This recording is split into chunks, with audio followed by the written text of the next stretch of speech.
Hi, my name is Frankie. Thank you for listening to my mom. I never listen.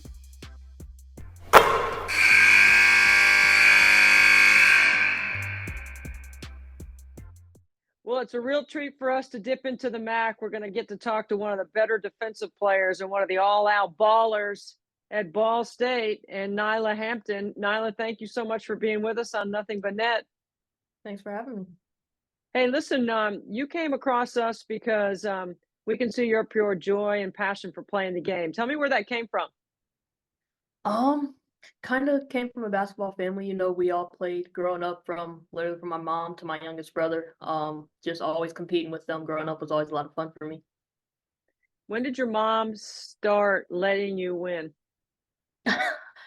Um, I don't think she really meant to, but I would say, around high school time. Yeah, tell us a little bit about your family and your basketball family. Yeah, so both my mom and dad played at the college level. They played at community colleges, in Dayton, where I'm from.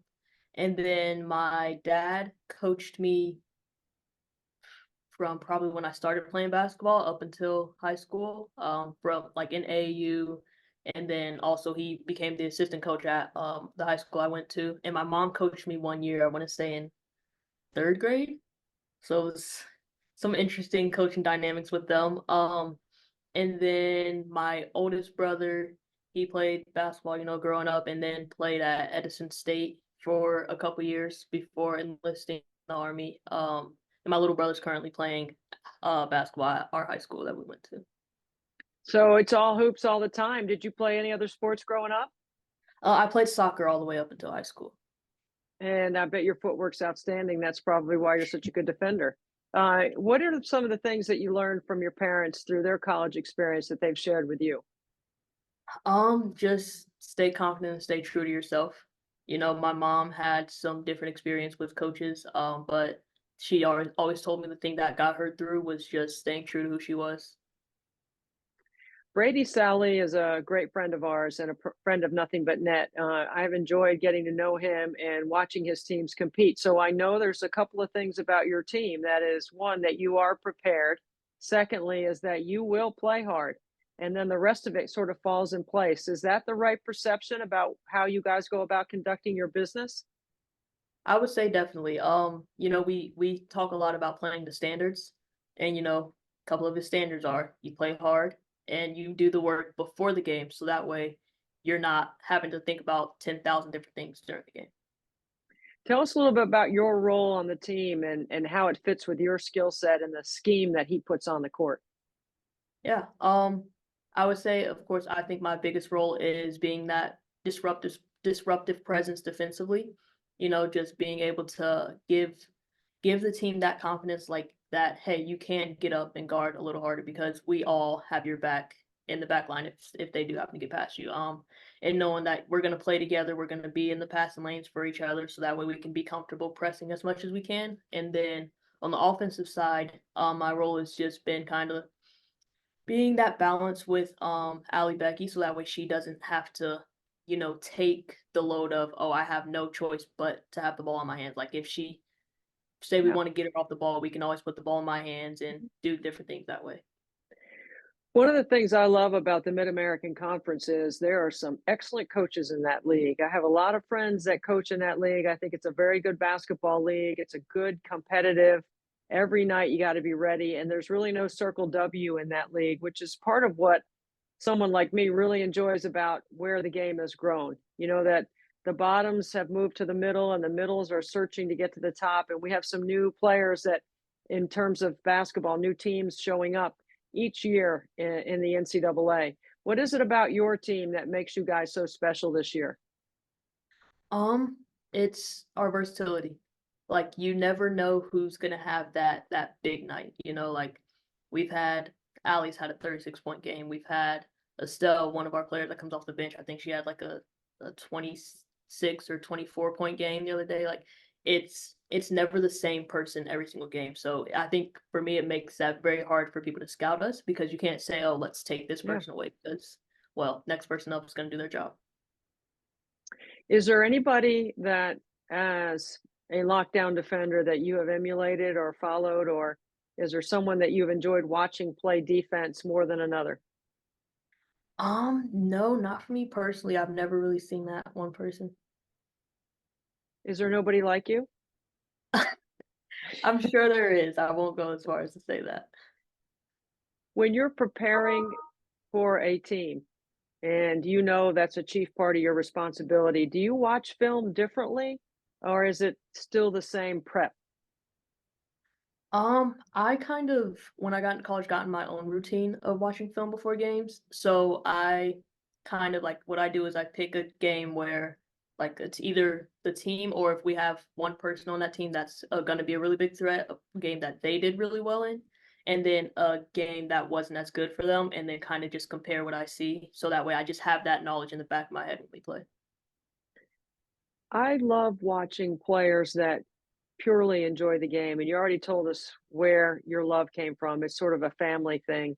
When you're in the grind of February, which is where we are now, players are tired, coaches are tired, the officials are tired.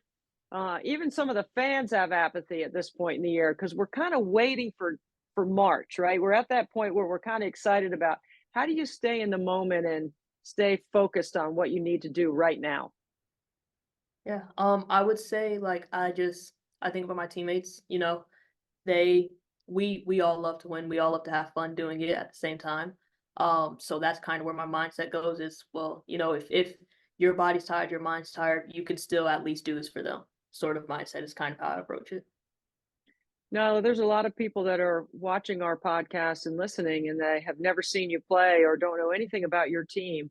If they were going to pick one game to watch or a series of clips on you that were really fun and were very telling about your skill set and your personality, what do you think that game might be, or what series might that be? Oh man. Um, maybe our series with Toledo. We've played them once already in the MAC. We won that game. We're their only loss, and then we're gonna play them again at Toledo. And that in itself, Toledo has a great atmosphere when you play there every time. Yeah. So that in Yeah. itself would make the game a lot funner too. Trisha Cullop was one of the great coaches in the league, been there a long time. Todd Starkey at Kent State, another great coach, been in the league a long time. I mean, I could go on and on. There's so many really good coaches in that league. Toledo does have one of the better environments, not just in the MAC, but in the entire nation. They've worked really hard to build it. When is that game, and what should we circle on our calendar, and where can we find you? That game is I don't know the date exactly. I It's like this that you don't know. I like that you don't know it because you're thinking about next. I get yeah. that, but we can find it. We'll post it when we post the video and the podcast because I think that's a game that people are going to be pointing to. I mean, if Toledo has one loss and it's to you, why wouldn't we want to watch that game? Yeah, it'll be really good and a really good atmosphere. I'm pretty sure it's this Saturday, but I could be wrong there, so I wouldn't quote me on that. That's not your next game. Um, we play Central today, and Okay. then we play Saturday, and I do think that's our Toledo game. Okay. See, I kind of like you even more now that you didn't know when that next game was, Nyla. I think that's pretty telling about where your focus is. When your playing days are over and you're done, what are we going to find you doing? Ideally, I want to do freelance photography. I kind of want to do all of it. Like, I want to do some landscape photography. I want to do weddings, some portrait photography. Like, I want to just get out there and travel and take pictures of the world. I love that. I love that's a new and different angle than we've heard people talk about. What are you studying and how are you getting prepared for that? So I'm studying photography. That was actually a big piece why Ball State kind of had the extra edge in recruiting because their photography program is so good, and I've enjoyed it a lot while I've been. Well, Brady's going to be so disappointed to hear that it had something to do with academics and not his glowing personality, uh, which is one of the things that would draw me to want to play at Ball State. Tell me a little bit about your relationship with Coach. I think we have a really good relationship. I'm at a point where I feel like I can come to him with anything, whether it's personal or team related or um, just anything inside or outside of basketball. He's really he's really created an environment where I feel like I can approach him with anything I need. Well, I can't wait to see what you do tonight and how you play against Toledo over the weekend. And one of the things that we love about this podcast is getting to introduce new players and new people to our basketball audience. And even though I care about offense, you might be one of the only defensive players that I've actually had on this podcast. So you should feel pretty good about that right now. I feel pretty special. You're going to kill my street cred if you're so good defensively and I have you on here. There's going to be other people that are going to want to come on that play defense. I don't want defense on the podcast. I love Nyla. it. You've been a treat to spend some time with. Thank you so much. Good luck the rest of the way. And we can't wait to follow your success. Thank you. Thanks for having me.